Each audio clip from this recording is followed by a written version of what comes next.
Yaşar Tovuzlu təqdim edir.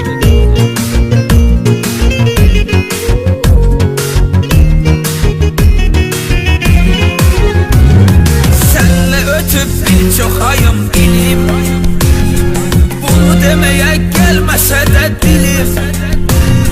Bircə kəlmə yox deyiləm bilim, geçmişimi silmək istəyirəm, geçmişimi silmək istəyirəm, səni yenidən görmək istəyirəm, görüşlərlə gəlmək istəyirəm.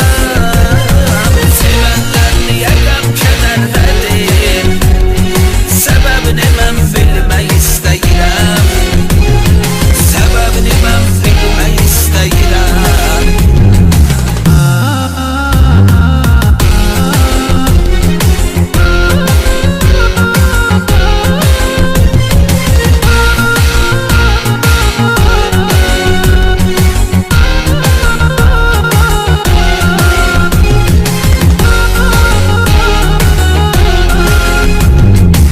Ayım günüm keçir qəm kədərdə, baxma ki yaşırıq bir şəhərdə, sən məni salmısan elə dərdə, bunu səninlə bölmək istəyirəm, bunu səninlə bölmək istəyirəm, səni yenidən görmək istəyirəm, görüşlərlə gəlmək istəyirəm.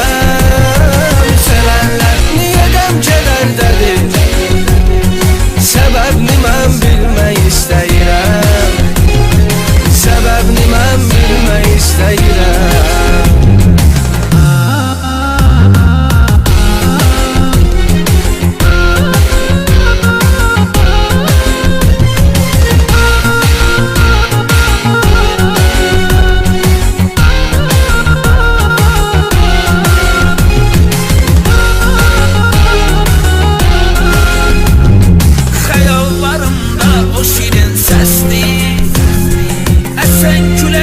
Nəfəsimi kəsdi, sənsiz həyat bəsdi mənə, bəsdi, bəsdi.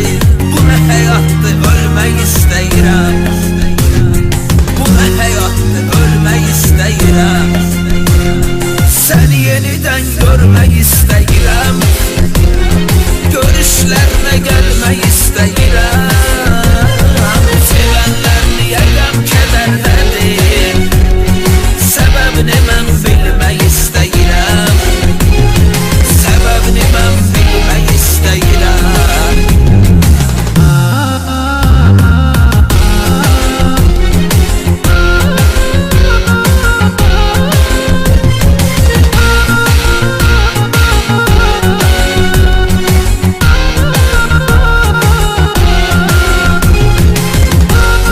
Əmin olmaq Yaşar Tovuzlu'da.